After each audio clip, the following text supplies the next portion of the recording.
ಸೌತೆಕಾಯಿ, ಕ್ಯಾರೆಟ್ ಒಂಚೂರು ಒಂದು ಅರ್ಧ ಆದಷ್ಟು, ಒಂದು ಗಿರ್ದದಷ್ಟು ತೊಗೊಂಡು, ದಾಳಂಬ್ರಿ ಹಣ್ಣು, ಹಾಗೆ ಒಂದು ಅರ್ಧದಷ್ಟು ಆ್ಯಪಲ್, ಒಂದು 2 ಬಾದಾಮಿ, 2 ಗೋಡಂಬಿ. ಇವಾಗ ಇದನ್ನು ಮಿಕ್ಸಿಗೆ ಹಾಕ್ಕೋಬೇಕು.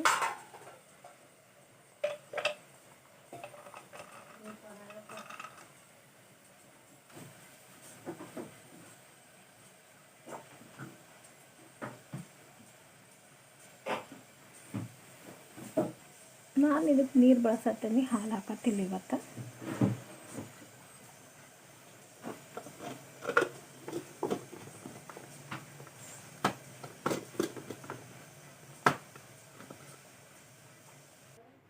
ನೋಡಿ ಈ ಥರ ಒಂದು ಸ್ಮೂತಿನ ನಾನು ಮಾಡ್ಕೊಂಡೀನಿ. ಇದು ಚೆನ್ನಾಗಿ ಬಂದೈತಲ್ಲ.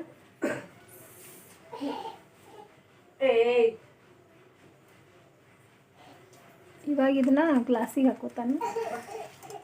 ಇದು ಒಂಥರ ಡಯಟ್ ಮಾಡೋರಿಗೆಲ್ಲ ಎಲ್ಲ ಚೆನ್ನಾಗಿರುತ್ತೆ, ಮಾಡ್ಕೊಂಡು ಕುಡಿಬೋದು, ಏನೂ ಪ್ರಾಬ್ಲಮ್ ಇಲ್ಲ. ಇದು ಶುಗರ್ ಅದ ಜಾಸ್ತಿ ಬಳಸಬಾರ್ದು.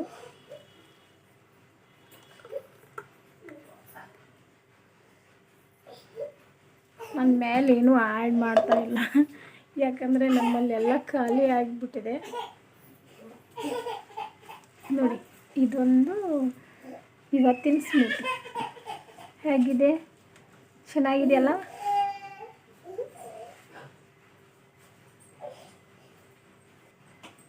ಇದಕ್ಕೀಗ 2 ಸ್ಪೂನ್ ನಾನು ಸಬ್ಜಾ ಬೀಜನ ಹಾಕತ್ತೇನೆ. ಸಬ್ಜಾ ಬೀಜ 2 ಥರ ಬರುತ್ತೆ, ನೀವು ಯಾವ್ದು ಹಾಕೋತೀರೋ ಹಾಕೋಬೋದು. ನೋಡಿ ಈ ಥರ ಒಂದು ಸ್ಮೂತಿ ರೆಡಿ ಆಯ್ತು. ನೀವು ಕುಡಿಬೋದು, ಡಯಟ್ಗೆಲ್ಲ ಚಲೋ ಇರುತ್ತೆ. ಬೆಳಗ್ಗೆ ನಾಷ್ಟ ಬಿಟ್ಟು ಬರೀ